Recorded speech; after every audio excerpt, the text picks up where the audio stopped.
Hello student, मैं शिवानी सोलन आपका welcome करती हूँ आपके अपने यूट्यूब चैनल एसएससी बुलेट पर। आज हम इस सेशन के अंदर बच्चों ईडियम एंड फ्रेजेस के क्वेश्चंस करने वाले हैं। जैसे कि आप बच्चे जानते हैं कि हर एग्जाम के अंदर वोकैब में सिनोनिम एंटोनिम के साथ साथ ईडियम फ्रेजेस का क्वेश्चन भी जरूर मिलता है। चाहे आप बच्चे एसएससी एमटीएस दें, चाहे सीजीएल दें, सीपीओ दें, स्टानो दें या फिर सीएचएसएल दें। इसके अलावा अगर आप बैंकिंग एग्जाम देना चाहते हो तो बैंकिंग एग्जाम्स के अंदर भी आजकल पैसेज बेस्ड ईडियम फ्रेजेस भी आते हैं और मेंस के अंदर भी आते हैं। प्लस अगर आपको वनडे एग्जाम सीडीएस एनडीए भी देना है तो उसके अंदर भी आपके ईडियम फ्रेजेस के क्वेश्चंस पूछे जाते हैं। ईडियम फ्रेजेस बहुत इंपॉर्टेंट है, बहुत अलग अलग टाइप से बच्चा याद करता है। कुछ बच्चे रटने की कोशिश करते हैं ईडियम फ्रेजेस को, उनके हिंदी मीनिंग लिखकर याद करते हैं। मैं आपको एक चीज हमेशा सजेस्ट करती हूँ और हमेशा मैं आपको बोलूंगी भी कि हमेशा कोशिश किया करो आप बच्चे ईडियम फ्रेजेस को करते हुए जब आप लर्न कर रहे हो तो उसको जितना कनेक्ट करके लर्न करने की कोशिश करोगे उतना ईडियम फ्रेजेस को याद करना आपके लिए आसान हो जाएगा। तो आप कोशिश किया करो कि आप ईडियम फ्रेजेस को ज्यादा से ज्यादा कनेक्ट कर कर याद करने की कोशिश करो। जैसे अभी आज हम करेंगे कुछ ईडियम फ्रेजेस के, बहुत इंपॉर्टेंट ईडियम फ्रेजेस हैं जो मैं अभी आपको कराने वाली हूँ आपके अपकमिंग एग्जाम्स के अंदर। आज मैं वो ईडियम्स कराऊंगी जो आपके एग्जाम्स में सबसे ज्यादा पूछे जाते हैं। आप सभी बच्चे आईपीएल का मैच देख रहे होंगे, आईपीएल चल रहा है, सभी बच्चे देख रहे होंगे। आपने देखा होगा जो एक क्रिकेटर होता है, बैट्समैन होता है, बॉलर होता है, वो एक ग्राउंड में उतरा हुआ होता है। इसे आप अपने आप से भी कनेक्ट कर सकते हो। आप भी एक बैटलफील्ड में उतरे हुए हो जो आपके फ्यूचर की है। ये फिर एक बैटल ही तो है, ये लड़ाई ही तो है, एक यंग ही तो है जो आप अपने फ्यूचर के लिए लड़ रहे हो। आप इस मैदान में तब तक लड़ते रहोगे, यानी कि तब तक आप एफर्ट्स डालते रहोगे, तब तक बैक टू बैक एग्जाम देते रहोगे with preparation, with smart preparation, तब जब तक आपको लगेगा कि आप में पावर बची हुई है। जब तक आपको लगेगा कि आपके अंदर पावर बची हुई है, आप अभी भी कुछ कर सकते हो। हम तब तक एफर्ट्स लगाते हैं लाइफ में जब तक हमें लगता है कि नहीं हम लाइफ में कुछ कर सकते हैं, तब तक हम लोग एफर्ट्स पे एफर्ट्स लगाते रहते हैं। LOSE जो होता है बच्चों, जिसका मतलब होता है किसी भी चीज को खो देना, जिसका मतलब होता है किसी भी चीज को खो देना। इसकी सेकेंड एंड थर्ड फॉर्म होती है लॉस्ट, LOST। इसके सेकेंड फॉर्म भी और थर्ड फॉर्म भी। अब देखो, आप किसी भी मैदान को कब खोगे, किसी भी मैदान को आप कब छोड़ोगे, जब आपको लगेगा कि अब आप में और पावर नहीं बची हुई है। तो आप ऐसा फील करोगे कि आप हो चुके हैं अब लेस पावरफुल, आप हो चुके हैं लेस पावरफुल और ताकत नहीं बची वहां पर टिकने की। तो उसी को बोलते हैं हमारा टू बिकम लेस पावरफुल। बोलो, इतना क्लियर हुआ पॉइंट सभी को? चलिएगा नेक्स्ट आते हैं। Without a leader foundation popular का कोई सेंस नहीं है। नेक्स्ट इडियम आता है, nowadays one gets good literary books once in a blue moon. आप जब कोई पर्सन होता है आपको रोज नहीं दिखाई देता, बहुत मुश्किल से दिखाई देता है। आप बोलते हो ना आजकल तुम ईद का चांद हो गए हो, हिंदी में मुहावरा ना, आजकल तुम ईद का चांद हो गए हो। ईद का चांद का मतलब होता है कि जो चीज आपको रोज रोज ना दिखाई दे, जो पर्सन आपको रोज रोज ना मिले, ठीक है, जो चीज आपको रोज रोज हासिल ना हो, उसको बोलते हैं हमारा ईद का चांद, that is once in a blue moon. ठीक है, रोज रोज तो ब्लू मून दिखाई नहीं देता, कभी कभार दिखाई देता है, और जो कभी कभार दिखाई देता है उसको बोलते हैं हमारा रियरली, स्कार्सली, बियरली, जो बहुत ही मुश्किल से आपको दिखाई देने का काम करता है, that is really. When moon gives blue light, no, जब आपको ब्लू लाइट्स देगा चंद्रमा, नहीं। रिनाउंड पब्लिशर के यहाँ से आया हुआ है, नहीं। एट वेरी लो कॉस्ट है, नो। इसका मतलब ओनली होता है रियली, जो कभी कभार आपको दिखाई दे। आजकल मार्केट के अंदर अच्छी बुक्स मिलना ये भी ऑलमोस्ट ईद का चांद ही है। मैक्सिमम बुक्स आजकल कट पेस्टेड चल रही हैं, यहाँ से उठाया वहां डाल दिया, वहां से उठाया यहाँ डाल दिया।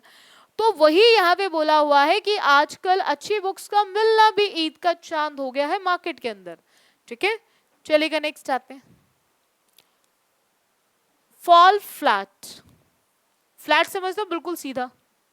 फॉल मतलब गिरना। जब आप बिल्कुल गिरो तो सीधे चले जाओ, मतलब कुछ भी नया ना कर पाओ, कुछ भी ऐसा ना कर पाओ कि लोग आपको देखें। और ये तभी होता है जब कोई अच्छा प्रभाव नहीं डाल पाता, लोगों को आप अपनी ओर अट्रैक्ट नहीं कर पाते, कुछ ऐसा नहीं कर पाते कि लोग आपको नोटिस करें, तो उसी को बोलते हैं to fail to produce intended effect.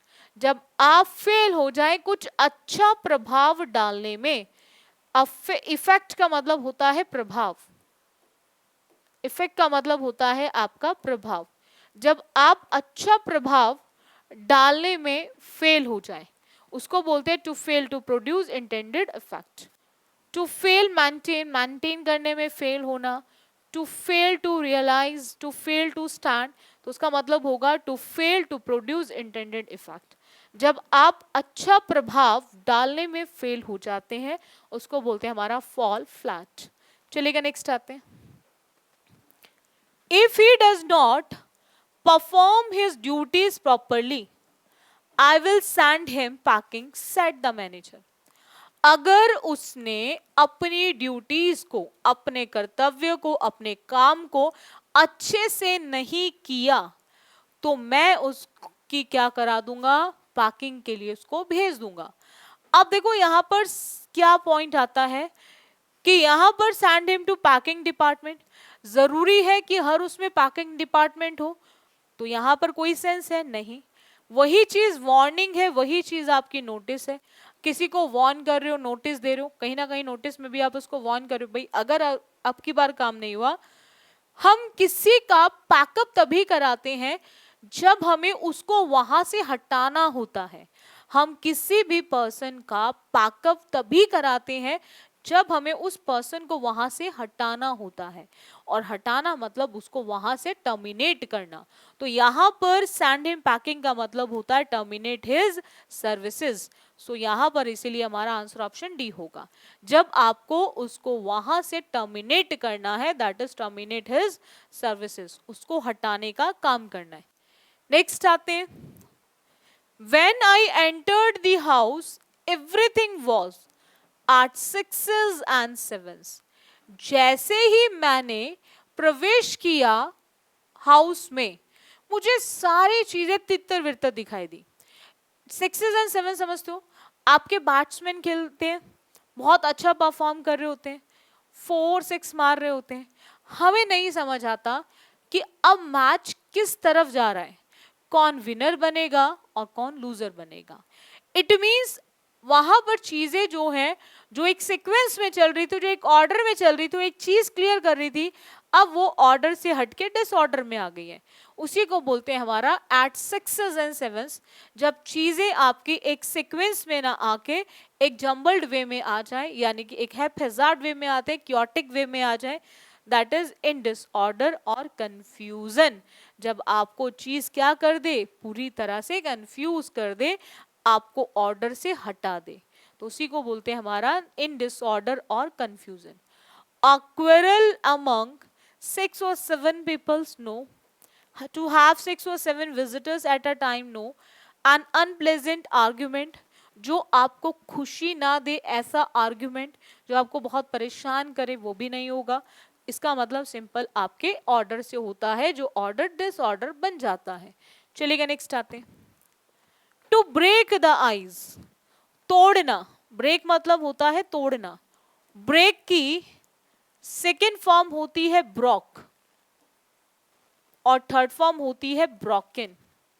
Second form Brock होती है, थर्ड फॉर्म होती है ब्रोकन। किसी भी चीज को तोड़ना। बहुत सारे ऐसे स्टूडेंट्स हैं, जब उनको डांट देता था स्कूल में टीचर्स, जब टीचर्स डांटते थे स्कूल में तो चुप बैठ जाते थे। एकदम से ऐसा लगता था पिन ड्रॉप साइलेंस हो जाता था बिल्कुल, कि एक निडल भी गिरे, एक सुई भी गिरे तो उसकी आवाज आए। बिल्कुल ऐसे लगता था बिल्कुल कुछ नहीं, कोई है ही नहीं यहाँ पे। जब बहुत देर से शांति होती है तो उसके बाद टीचर बोलता था भाई क्या हुआ, मैंने तुम्हें डांटा, क्या हुआ। अब टीचर आपसे बोलेगा अच्छा मुझे ये बताओ कि बहुत देर से क्लास में शांति है, अब कौन चीजों को दोबारा से शुरू करेगा, यानी कि who will break the eyes, कौन इस शांति को भंग करने का काम करेगा। और शांति को कैसे भंग करेगा, जब वो बोलना शुरू करेगा, जब वो बोलना शुरू करेगा।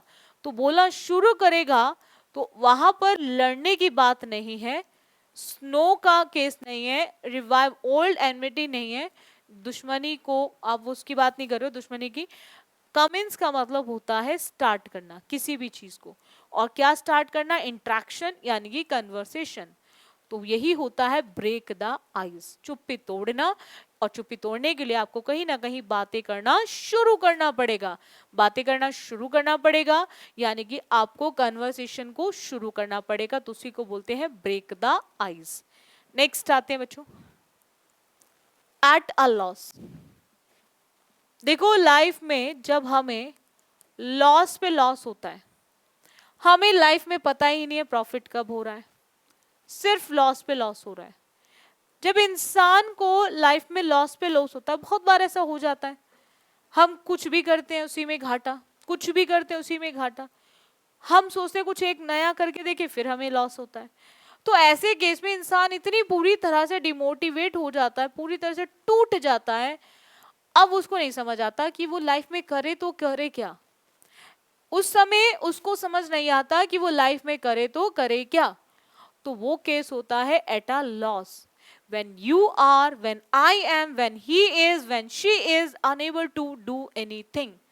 जब आप कुछ भी करने के लिए लायक ना रहें, जब वो कुछ भी करने के लायक ना रहे, जब मैं कुछ भी करने के लायक ना रहूं, that is at a loss. और एट अ लॉस का मतलब होता है अनेबल। एक्सपर्ट समझते हो ना, when you are perfect या अडेप्ट इन एनीथिंग, जब आप किसी भी चीज में बहुत ज्यादा निपुण होते हो या कुशल होते हो, बहुत ज्यादा अच्छे होते हो, डिफीट हराना होता है, ठीक है। तो हमारा आंसर ऑप्शन क्या आएगा, अनेबल। नेक्स्ट आते हैं बच्चों, Reena is a kind of person who wears her heart on her sleeve. आपने देखा होगा कुछ उसी तरह से रीना भी है। कुछ ऐसे लोग होते हैं जो अपने अंदर जो भी चीजें होती है बिल्कुल सामने रख देते हैं। कुछ ऐसे होते हैं जो अपने अंदर की चीजों को दबाने की कोशिश करते हैं। वो कभी भी अपने अंदर का दुख नहीं बताते, वो हमेशा चीजों को अंदर ही रखना चाहते हैं। दो तरह के लोग होते हैं, एक खुल के बताते हैं जो भी है प्रॉब्लम, और एक होता है वो चीजों को छुपाने की कोशिश करते, दबाने की कोशिश करते हैं। अब यहाँ पर एक में सप्रेसेस लिखा हुआ है और एक में एक्सप्रेसेस लिखा है। एक्सप्रेसेस मतलब व्यक्त कर रहे हो, सप्रेस मतलब दबा रहे हो। किनको, इमोशंस को, ठीक है, किनको, इमोशंस को। अब आपको ध्यान रखना है कि रीना एक इस टाइप की पर्सन थी जो अपने दिल को हमेशा हर स्लीव्स पे लेके घूम रही थी। यानी कि जो भी उसके दिल में होता था सब बाहर आता था, और जब बाहर आता था तो वो दबा नहीं सकती थी, यानी कि वो क्या कर सकती थी, एक्सप्रेस कर सकती थी, और एक्सप्रेस करती थी अपने इमोशंस को वेरी फ्रीली, बहुत ही फ्री होकर अपने इमोशंस को बताती थी, ठीक है, बिल्कुल फ्री माइंड होकर। तो रीना का कुछ उसी टाइप का पर्सन थी रीना, जो अपने हर चीज को बहुत इजीली एक्सप्रेस कर लेती थी। नेक्स्ट आते हैं, carry weight. Carry weight, weight समझते हो ना, एक वजन। देखो बोलते हैं ना उसकी बात में वजन है, उसकी बात में वजन है। वजन उसी की बात में होता है जो बात कहीं ना कहीं हमारे लिए बहुत ज्यादा महत्वपूर्ण होती है, बहुत ज्यादा इंपॉर्टेंट होती है, उसी बात में हमारे वजन होता है। तो कैरी वेट का मतलब होता है जो चीज हमारे लिए बहुत ज्यादा महत्वपूर्ण है, और महत्वपूर्ण का मतलब होता है दैट इज बी इम्पॉर्टेंट, ठीक है। बोलते ना बात करो वजन वाली करो, यानी कि एक वजनदार होनी चाहिए, यानी कि लगे एक दूसरे को कि आपने कोई बात करी है, यानी कि जो बात वजन वाली होगी वो वही बात होगी जो कहीं ना कहीं आपके लिए बहुत ज्यादा महत्वपूर्ण होगी। Carry burden, carry the day या कैरी थ्रू, इसका आंसर ऑप्शन नहीं बनेगा। बर्डन समझते हो, बोझ, जब आप बोझ को लेके चल रहे हो, ठीक है, डे को कैरी कर रहे हो। नेक्स्ट आते हैं, please hold your tongue. Please hold your tongue in this matter. अब कोई मैटर चल रहा है और उसके बीच में कोई आपसे रिक्वेस्ट करने लग जाए, भाई प्लीज अपनी जुबान पे लगाम लगाओ, ठीक है, एक स्पेशली इस मैटर के अंदर। ऐसा वहां होता है जब कोई चीज फैमिली इशू होता है, फैमिलीज में रिलेशंस बने रहे, आपस में जो बहुत ज्यादा क्लोज होते हैं उनसे रिलेशंस बने रहे, तो वहां पर पर्सन हमेशा रिक्वेस्ट करता है सामने वाले से कि आप अपनी जुबान पे जरूर लगाम लगाएं, क्योंकि कभी कभी बच्चों ऐसा हो जाता है कि हम अगर चुप रह जाते हैं तो चीजें बच जाती हैं। कभी कभी हम क्या करते हैं, चीजों को बोल देते हैं तो हमारे रिलेशंस टूट जाते हैं। और लाइफ में रिलेशंस को बना के रखना बहुत जरूरी है, वो एक फैमिली का होना बहुत जरूरी होता है। हमें फैमिली हर तरह से प्रोटेक्ट करती है। फैमिली जब तक हमारे साथ है, हम दुनिया में कुछ भी कर सकते हैं। तो फैमिली जिनकी है उनको उनकी कीमत समझनी चाहिए, क्योंकि बहुत सारे ऐसे लोग भी हैं इस दुनिया में जिनकी फैमिलीज ही नहीं है। तो हमेशा कोशिश करो हर फैमिली मेंबर को अपनी फैमिली की इम्पोर्टेंस समझनी चाहिए। और जब रिलेशन की बात आती है, यानी कि जब फैमिली मैटर्स की बात होती है, तो वहां पर कोशिश करो कि जितना हो सके आप अपनी टंग पर हमेशा होल्ड करके रखो अपनी टंग को। यानी कि ऐसे केस में आपको, कुछ ऐसे केसेस होते हैं लाइफ में जहां हमें साइलेंट मोड पे रहना चाहिए। हमें चीजें पता है कोई गलत है, बट अगर हमसे हो सकता है तो हमें वहां चुप रहना चाहिए। जहां लगे कि हाँ बिना गलती दिखाए काम नहीं चलेगा, कुछ गलत है कर रहा है कोई, तो उसको दिखाओ। जहां अगर रिश्ते बच सकते हैं तो उनको बचाने की कोशिश करो, और वो तभी बचेंगे जब आप क्या रहेंगे, बी साइलेंट। क्या रहेंगे, बी साइलेंट, शांत रहेंगे। नेक्स्ट आते हैं, to fall back on. Back समझते हो, पीछे। हम लाइफ में पीछे मुड़कर कब देखते हैं, हम लाइफ में पीछे मुड़कर कब देखते हैं, जब हमें किसी पर्सन की, जब हमें किसी की जरूरत महसूस होती है, जब हमें किसी की जरूरत महसूस होती है तो हमें लाइफ में पीछे देखना पड़ता है, ठीक है। और ऐसे केस को बोलते हैं to seek support out of necessity, ठीक है। To fail to do something important in time, no. To suffer an injury on the back in an accident, no. To oppose something important, नहीं। हमें कोई बहुत important चीज है उसके oppose में जाके हमें कुछ बोलना है, नहीं। हम इंजरी जो हमें लगी है उसको हम क्या कर रहे हैं, सफर कर रहे हैं, जो बैक में लगी हुई एक्सीडेंट में नहीं। हम फेल हो रहे हैं कुछ भी इंपॉर्टेंट करने में टाइमली, तो वो भी नहीं होगा। इसका सिंपल मतलब होता है जब आप किसी की सपोर्ट में मदद को देख रहे होते हैं। नेक्स्ट आते हैं बच्चों, to make a mountain of a mall hill. Molehill मतलब होता है छोटी छोटी, राई का पहाड़ बनाना, ठीक है। बहुत कुछ लोग होते हैं ना जिनको आदत होती है राई का पहाड़ बना, जैसे हर फैमिली में एक आधा मेंबर इस तरह से जरूर होता है जिसका आदत होता है छोटी छोटी बातों को बहुत ज्यादा बढ़ावा देते रहते हैं। और ऐसे लोग हमेशा वही होते हैं जो राई का पहाड़ बनाते हैं, यानी कि वहां पर भी बहुत ज्यादा ध्यान देते हैं जहां पर हम चाह के चीजों को अवॉइड करके शांति से जीवन को जी सकते हैं, लेकिन उनकी आदत बनी हुई है राई का पहाड़ बनाने की। हाँ, छोटी सी छोटी बात को ज्यादा से ज्यादा कंसिडर करना, ज्यादा से ज्यादा जोर डालना, जोर डाल डाल के वो इतना बड़ा कर देते हैं उसको, वो इतना बड़ा एक इशू बना देते हैं फैमिली के अंदर कि पूरी फैमिली उससे डिस्टर्ब हो जाती है। तो उसको बोलते हैं to make a mountain of a mall हिल। ये वो केस होता है जब आप उन चीजों को भी ज्यादा महत्व दे जाते हो जो चीजें आपके लिए इतनी इंपॉर्टेंट नहीं है, यानी कि जो चीजें आपके लिए इतनी ज्यादा महत्वपूर्ण नहीं है। To give great importance to little things, छोटी से छोटी चीज को भी जरूरत से ज्यादा महत्व देना, छोटी से छोटी चीज को भी जरूरत से ज्यादा महत्व देना, that is to make a mountain of a mall hill. To make advantage और स्मॉल थिंग, किसी भी चीज का लाभ उठाना, no. To get in to trouble, किसी भी ट्रबल में आना, no. To see a thing without, हम होता है ना कभी कभी पहले ही माइंडसेट के साथ चीजों को देखने लग जाते हैं, बिल्कुल नहीं होगा। तो it is a case of to give great importance to little things.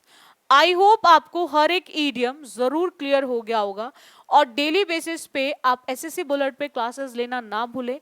Jin students ने अभी तक एसएससी बुलेट को सब्सक्राइब ना किया हो वो सभी बच्चे सब्सक्राइब कर लें। रेगुलर क्लासेस आपकी 4:15 to 5 लाइव क्लास होती है, आप रेगुलर अटेंड करो और बैक टू बैक एग्जाम में लग के तैयारी करो, ठीक है। और अगर सेशन अच्छा लगता है तो आप इसको शेयर और लाइक भी कर दिया करो, ठीक है। So thank you student for this session, बाकी करेंगे हम नेक्स्ट क्लास में।